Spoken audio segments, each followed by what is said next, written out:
yesterday, but he says he has no plans to follow Owen Morgan into the England side. Thank you very much. It's 20 to 11. Good morning. It's Thursday. Let's talk about vocational qualifications done by 16 to 19-year-olds.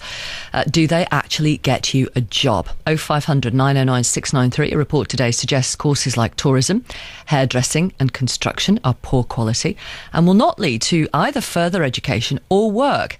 A review commissioned by ministers is now recommending a complete shake-up of vocational education in England. It will say all pupils should study a core of academic subjects until they're 16. We'll talk to the author of today's report a bit later, but let's talk to you about it now. Here's Anthony in Blackpool. Hi, Anthony. Hi. And also various other people in, I think, Naresh and Kim and Mark, are they there? No. OK, right. Well, we'll talk to others in a moment. But and also Five Lives' Phil Mackey is at Dudley College.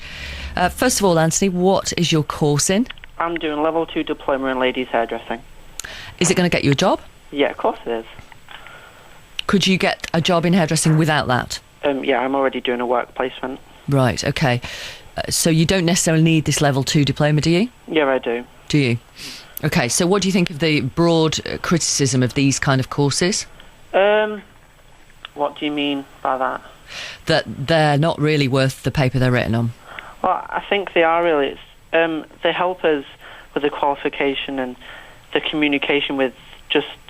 well, at the moment I'm doing, like, English and stuff like that. Helped me because I wasn't really academic in school. Right. But it's helping me to deal with my communication skills and my attitude to work, really. OK. What if they got rid of vocational courses like this, like construction or tourism or your course, hairdressing?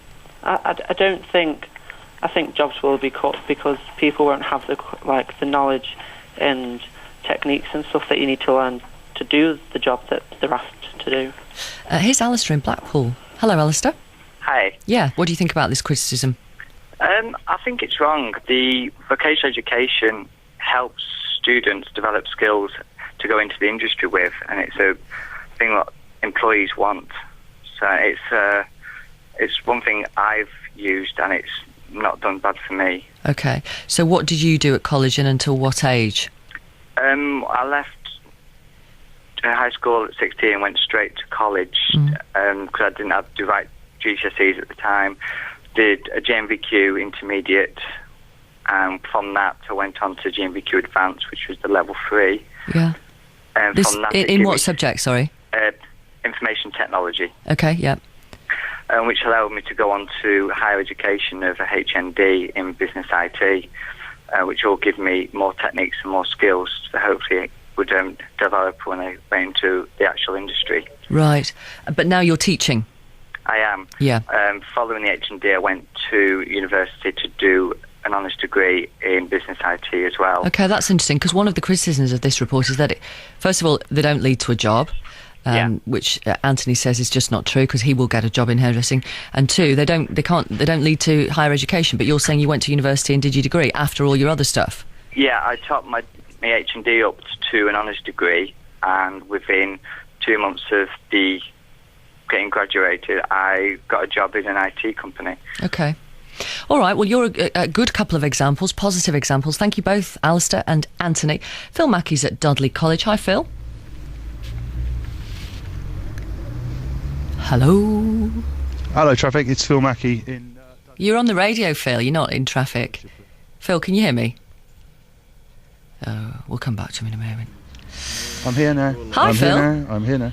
Hello, Victoria. Sorry, a change of batteries. It's one of those great problems for reporters in the field. Right. Sometimes the batteries go just when you're going to come to me. I don't believe you. You did not sound like you were changing batteries. But anyway, I promise you, was I changing batteries, everybody? You had just pressed the wrong button. Thank you very much. No, I promise you that was a very swift battery change. All right. And luckily enough, I'm with some people who could have helped me, because one is a lecturer in electrical installation, though batteries is probably a bit below his level. Another is Naresh Chopra, who is studying that at the moment, is doing an apprenticeship, and I'm at Dudley College, where they do a lot of vocational courses. And actually we were listening to the previous interviewees and actually the introduction, really, the way this has been reported. I know you're going to talk to the principal, Lowell Williams, in a moment. I think he thinks that we're getting it slightly wrong here, in that places like Dudley College that offer the vocational qualifications try and fix the problems that may have happened at school. And Naresh, you're a pretty good example of that, in that you're now 21, you're doing your apprenticeship, you've done some sorts of courses. If you wouldn't mind just stepping a bit closer to me, Naresh,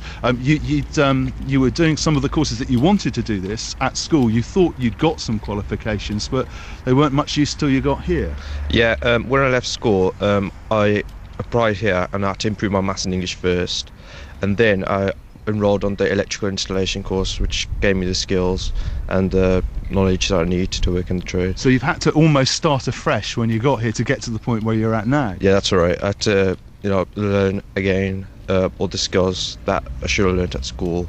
But yeah, down here I learned all the skills I needed. And Mark Bircher, if you can come over here as well. Mark, you teach electrical installation, and you were saying that you would love to have been able to teach Naresh while he was at school doing a GCSE, but you're not allowed to.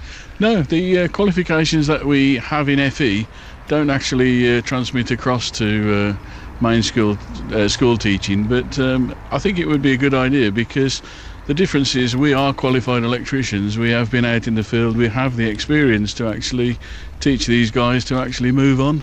So when you actually arrive, when they come to you at 16, they perhaps haven't got, they've got lots of qualifications on paper, but they're of no use to you, really.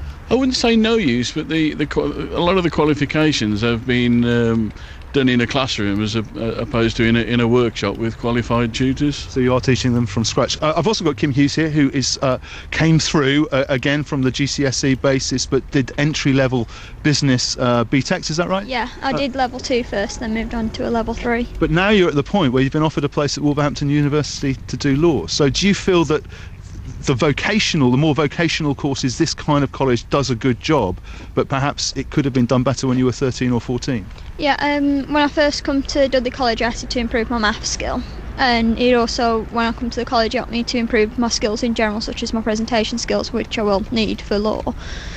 And now you're the subject of a BBC documentary as well. But let me talk to the principal, Lowell Williams. And Lowell, you've actually got the report. You've got an advantage over me there. Right. And you've had your highlighter pen out. Do you think Professor Wolf has any points?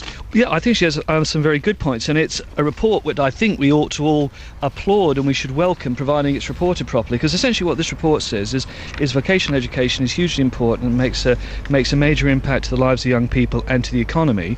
But it's got to be done properly. It's got to be real vocational education. It's got to be linked to the workplace as much as possible. Wants to see a push on apprenticeships, all the types of things that we would support. And where it's critical of vocational education, it's more largely critical of programs that look like they're vocational but actually really aren't properly vocational. Can you give us some specific courses then, Mr. Williams, of what is a real vocational course and what isn't?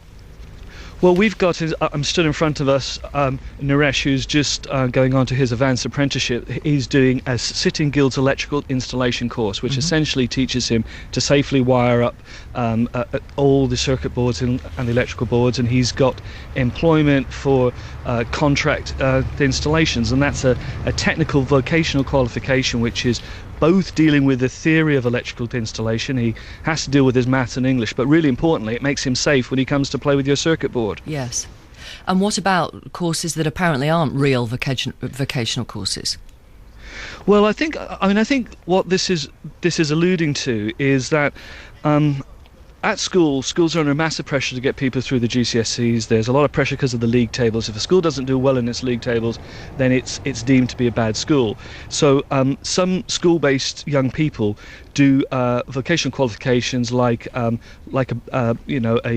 BTEC qualification in, for example, engineering, but they actually don't do any engineering. So it's a pseudo vocational qualification. It's about it talks about the world of work and it looks what engineers do, but it doesn't teach them to be engineers. And what I think Professor Wolf is saying is that those courses are low value, and there actually ought to be a bit more emphasis put on getting the maths and English skills of the school other school children up. Right. But I so think it's too glib of us to say, for example, in the introduction, tourism, hairdressing, construction, poor quality don't lead to a job. You actually have to look at the detail of the courses and what they're offering. Yeah, I think that sounds right, Victoria, and it's not my job to be critical, but I think that is actually wrong. You've got that wrong. Tourism, hair and beauty, construction lead to employment, providing there are jobs in the labour market, and the vocational qualifications studied are ones which actually prepare you for the workplace. Yeah. So my students here who come and do construction, they do get into jobs, they do get into the apprenticeships. The only issue for them now is there's a squeeze on jobs across the economy. Well, let me ask you about your course in construction. Do they actually do some practical constructing of stuff? Absolutely. I mean, if you come to the college, go into the workshop and look at what they're doing in wood or plastering, they are actually building, they are physically doing it, and then they go into the classroom and they look at the theory of it, then they pick up the maths and English and the key skills, then we get them out into the workplace, and wherever possible we get them on apprenticeship, so they're doing the on-the-job 4 days a week and the off-the-job 1 day a week. But when there aren't the jobs for them, if you come to a college and do a full-time vocational programme, you still do hands-on. It's real stuff, it's not pretend. OK, Mr Williams, have you got time to talk to Peter in Yorkshire who's contacted us? Hello, Peter.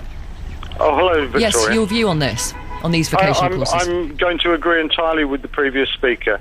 I have a training business. We're contracted to the Skills Funding Agency. We deliver practical vocational courses where the vast majority of the learning is hands-on and doing.